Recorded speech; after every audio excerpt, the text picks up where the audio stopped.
Olá, seja muito bem-vindo e bem-vinda. Se você já abriu a Bíblia, leu um trecho e ficou com aquela pulga atrás da orelha se perguntando, tá, mas o que isso realmente queria dizer? Qual era a intenção do autor original? Saiba que você já sentiu na pele o chamado para exegese bíblica. E o nosso papo de hoje é exatamente sobre isso. Não se trata só de ler as palavras que estão ali na página, mas de aprender a arte e a ciência de ouvir a voz de Deus nos termos deles, sabe? De entender a mensagem que o autor, inspirado pelo Espírito Santo, queria comunicar lá atrás para os seus primeiros leitores. O nosso objetivo aqui é construir juntos uma base bem sólida para uma interpretação que seja fiel e, por consequência, transformadora. Preparado? Então vamos lá? Para a gente não se perder no caminho, eu preparei um roteiro, um mapa da nossa jornada. A gente vai começar firmando os pés nos fundamentos, entendendo direitinho o que é exegese e qual a diferença dela para a hermenêutica. Depois, vamos embarcar numa viagem fascinante pela história, desde os tempos de Esdras até os primeiros pais da igreja.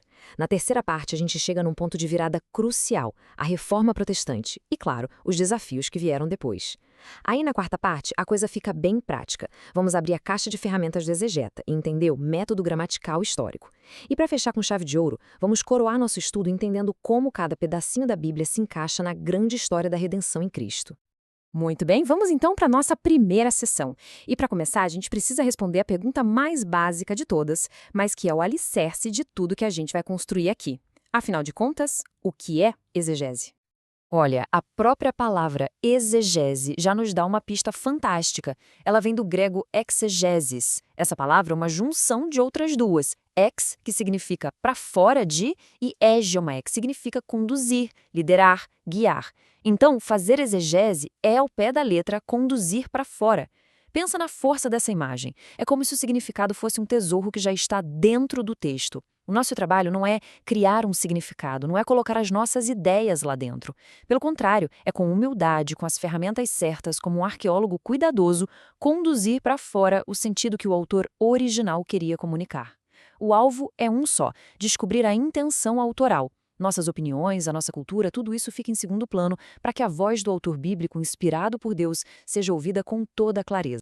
Bom, e isso nos leva direto para uma pergunta super comum, que às vezes gera uma certa confusão, mas que é fundamental a gente esclarecer agora. Exegese e hermenêutica são sinônimos? A gente pode usar uma pela outra? A resposta, para ser bem direto, é não. E entender a diferença entre elas vai clarear todo o resto do nosso caminho. Vamos usar uma analogia para isso ficar bem claro? Pensa na hermenêutica como a teoria, o manual de instruções. É a ciência que estabelece os princípios, as regras do jogo. A hermenêutica responde à pergunta geral: como é que a gente deve interpretar a Bíblia? Quais são os princípios corretos? Agora, a exegese é a prática. É pegar esse manual, essas regras da hermenêutica e aplicar num texto específico, tipo no Salmo 23 ou em Filipenses capítulo 2. A exegese responde à pergunta: beleza, mas o que esse texto aqui significa? Se a hermenêutica fosse a teoria musical, que estuda as notas, a harmonia, o ritmo, a exegese seria um músico sentando no piano e tocando a partitura. Uma é ciência, a outra é a arte da aplicação. Uma não vive sem a outra. Então, o que um exegeta faz na prática? Bom, é um trabalho de detetive, uma investigação minuciosa. O exegeta vai analisar o contexto histórico, a cultura da época, vai estudar a gramática, a sintaxe das línguas originais, vai identificar o gênero literário, mas de todos esses pontos, talvez o erro mais comum e perigoso seja a tal da exegese seletiva. O que é isso? É arrancar um versículo do seu contexto para fazer ele dizer o que a gente quer. Um exemplo clássico disso é 1 Tessalonicenses 5:22, que em algumas traduções diz: abstendam-se de toda a aparência do mal. Esse versículo, isolado, já foi usado para proibir um monte de coisa, de ir ao cinema, a ouvir certos tipos de música, mas qual é o contexto? Se a gente lê os versículos anteriores, Paulo está falando sobre profecias. Ele diz: não desprezem as profecias, ponham tudo à prova e fiquem com o que é bom. Então, abstendam-se de toda a aparência do mal significa rejeitem toda forma de profecia que seja maligna, ou seja, as falsas profecias. O contexto muda tudo. O trabalho do exegeta é honrar esse contexto para descobrir o que Deus de fato disse e não o que a gente gostaria que ele tivesse dito. Então, para a gente resumir essa primeira parte. Primeiro, guarde a imagem de conduzir para fora. Exegese é extrair o que já está no texto. Segundo, lembre-se da diferença. Hermenêutica é a teoria, os princípios. Exegese é a prática, a aplicação. E terceiro, o coração do trabalho do exegeta é uma investigação honesta do contexto, porque é o contexto que nos revela a intenção do autor. Com essa base firme, agora a gente pode começar a nossa viagem no tempo. Começamos agora a nossa segunda sessão, uma jornada pela história. E você pode perguntar, mas por que olhar para o passado é tão importante? Bom, porque é como dirigir olhando pelo retrovisor de vez em quando. Ajuda a gente a entender a estrada que está pela frente e a não cometer os mesmos erros que outros já cometeram. Ver como a Bíblia foi lida ao longo dos séculos nos dá perspectiva, nos dá sabedoria.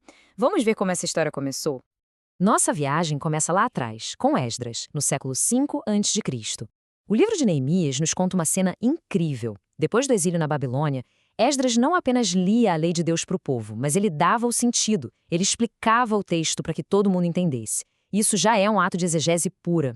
Com o tempo, principalmente no período entre o Antigo e o Novo Testamento, os escribas foram desenvolvendo métodos mais e mais detalhados. Na época de Jesus, existiam basicamente 4 abordagens. A base de tudo era a interpretação literal, que eles chamavam de Peshat. Mas outros métodos foram ganhando espaço, como o método alegórico, que buscava um significado espiritual, secreto, por trás do texto literal. E esse método foi super popularizado por um filósofo judeu chamado Filo, que vivia em Alexandria. E essa abordagem alegórica ia criar um debate que duraria séculos na história da igreja. Certo, mas e Jesus? Como ele interpretava as Escrituras? Qual foi o modelo que ele e os apóstolos deixaram para nós? Bom, primeiro, eles sempre trataram o Antigo Testamento como história de verdade. Adão e Eva, o dilúvio, Abraão, Davi, eram pessoas e eventos reais. Segundo, e mais importante, eles baseavam seus ensinos no significado claro e original do texto. Essa citação de Marcos 7 é um momento de confronto pesado. Jesus acusa os fariseus não por estudarem a lei, mas por terem criado um sistema de tradições humanas que na prática passava por cima e cancelava o mandamento claro de Deus. Ou seja, o modelo de Jesus e dos apóstolos foi sempre focar no sentido literal e histórico. Esse é o nosso padrão ouro, o nosso norte. Depois da Era dos Apóstolos, a igreja primitiva viu nascerem 2 grandes escolas de interpretação, que eram como 2 polos opostos.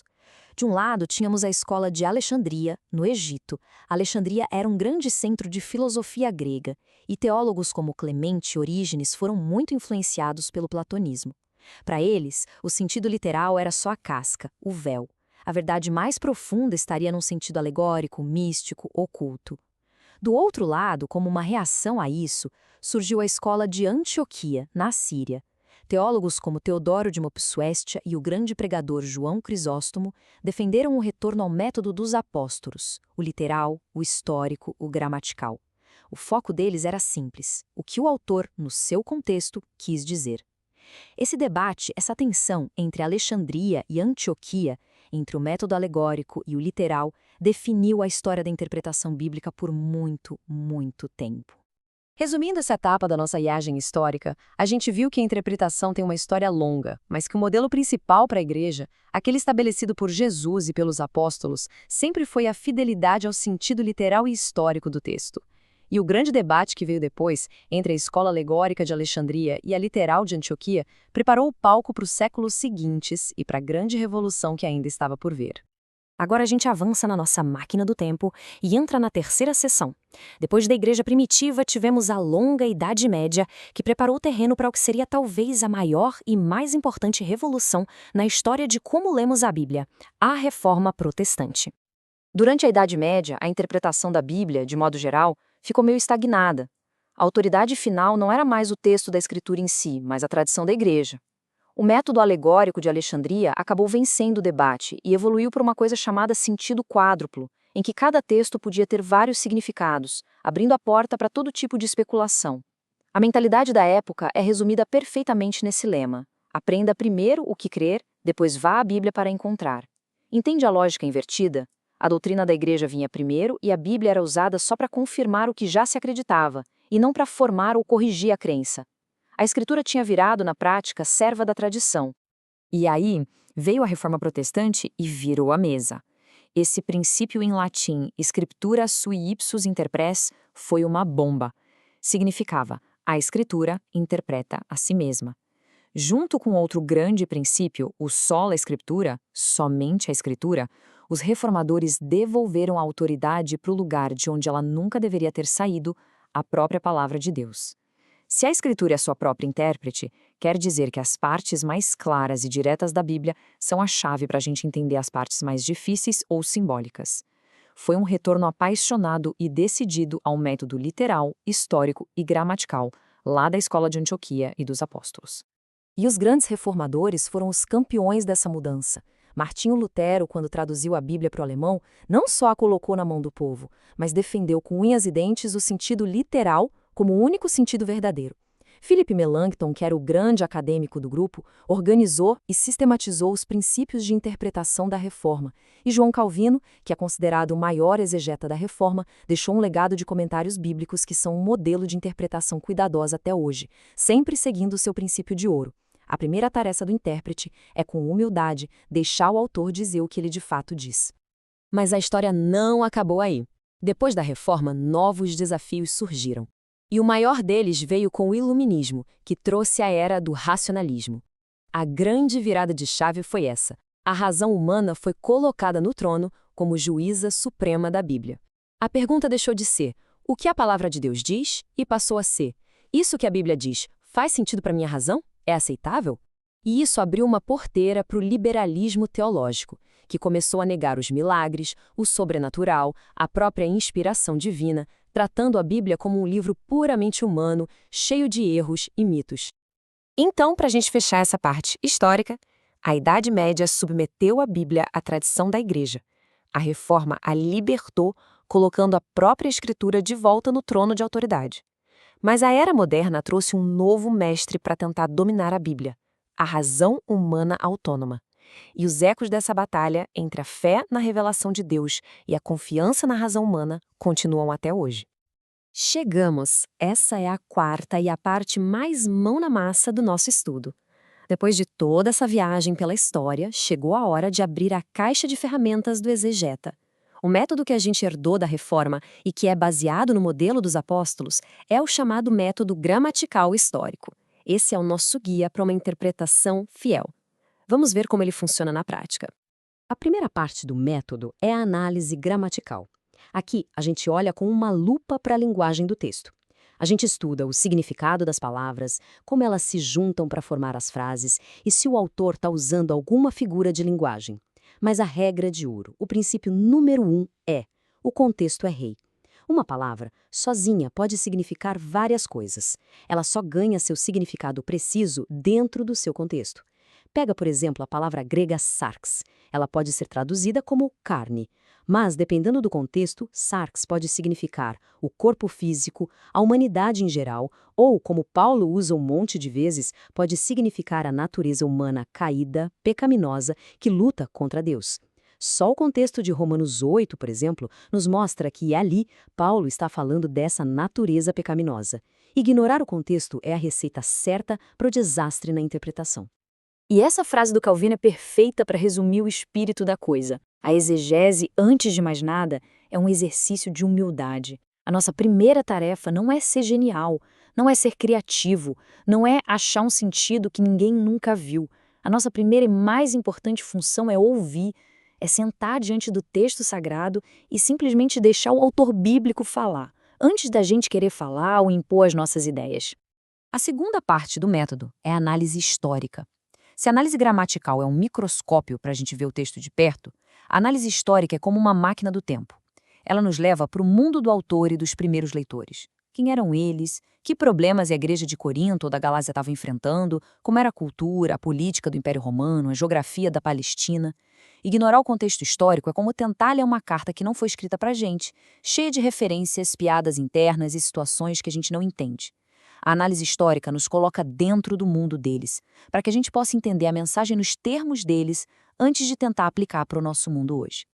Resumindo essa sessão prática, então, o método histórico-gramatical é a nossa base. Ele tem dois pilares que não podem se separar: a análise gramatical, para entender a linguagem do texto, com o contexto sendo nosso guia principal, e a análise histórica, para a gente entender o mundo por trás do texto.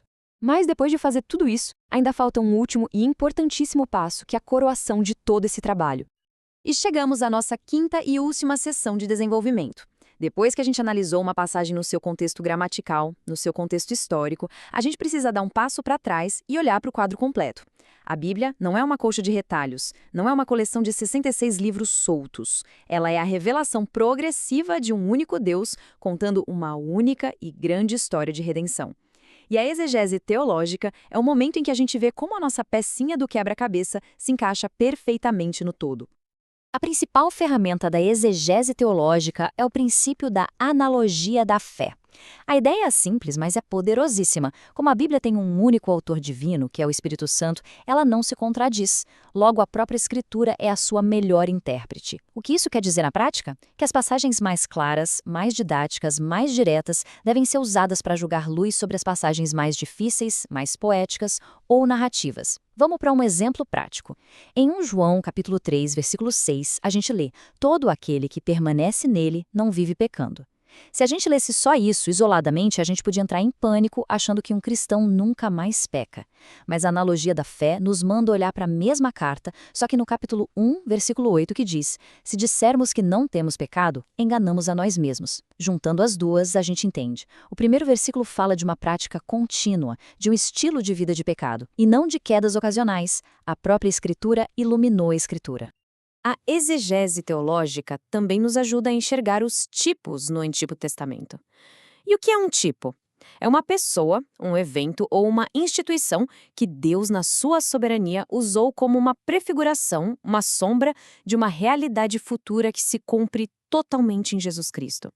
É muito importante não confundir tipologia com alegoria. A alegoria pode ser arbitrária, baseada na imaginação de quem interpreta. Já a tipologia é controlada pela própria Escritura. É o Novo Testamento que nos conta que Adão foi um tipo de Cristo, que era aquele que haveria de vir. É a carta aos Hebreus que nos mostra que o sacerdócio de Melquisedeque era um tipo do sacerdócio eterno de Jesus. E é o próprio Jesus, em João 3, que diz que, assim como a serpente de bronze foi levantada no deserto, ele também seria levantado na cruz. A tipologia nos mostra de um jeito maravilhoso que a história inteira do Antigo Testamento aponta para Jesus. Em resumo, a exegese teológica é o que amarra todo o nosso estudo. Ela nos faz ver a Bíblia como uma unidade coerente. Ela nos dá a ferramenta da analogia da fé para garantir que a nossa interpretação não contradiga o resto da revelação. E ela nos mostra a beleza da tipologia, revelando como toda a história da redenção aponta e converge para a pessoa e a obra de Cristo. E assim nós chegamos ao final da nossa jornada. Vamos só recapitular rapidinho o caminho que a gente fez. Começamos firmando os fundamentos, entendendo a exegese como o ato de conduzir para fora o significado. Depois fizemos uma longa viagem pela história, desde a antiguidade, passando pela reforma e chegando aos desafios modernos. Em seguida, abrimos a caixa de ferramentas e aprendemos a analisar a linguagem e o contexto com o método gramatical histórico. E, finalmente, coroamos tudo com a exegese teológica, aprendendo a ler cada parte da Bíblia à luz do todo, que é unificado, coerente e centrado em Cristo. O que a gente fez aqui foi, claro, uma introdução a um universo gigantesco e fascinante. Para quem quiser mergulhar mais fundo, eu gostaria de recomendar fortemente essas 3 obras. Princípios de Interpretação Bíblica, do Lois Berkhof, é um clássico, denso, preciso da tradição reformada.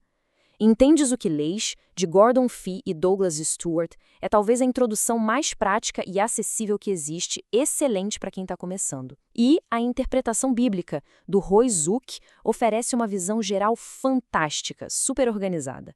São recursos valiosíssimos para qualquer estudante sério da Palavra de Deus. E eu gostaria de terminar não com uma resposta, mas com uma pergunta para ficar na nossa mente e no nosso coração. A exegese não é só um exercício acadêmico, ela tem consequências reais, práticas e eternas. Então a pergunta é essa: como é que um compromisso renovado, um compromisso sério com a exegese cuidadosa, com esse desejo honesto de ouvir o que Deus realmente disse, como isso pode transformar a nossa vida pessoal, o nosso ministério, a nossa igreja?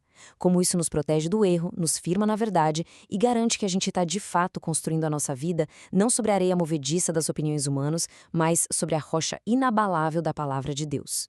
Que essa busca nos motive a sermos sempre estudantes fiéis, diligentes e, acima de tudo, humildes das Escrituras. Muito obrigado pela sua companhia.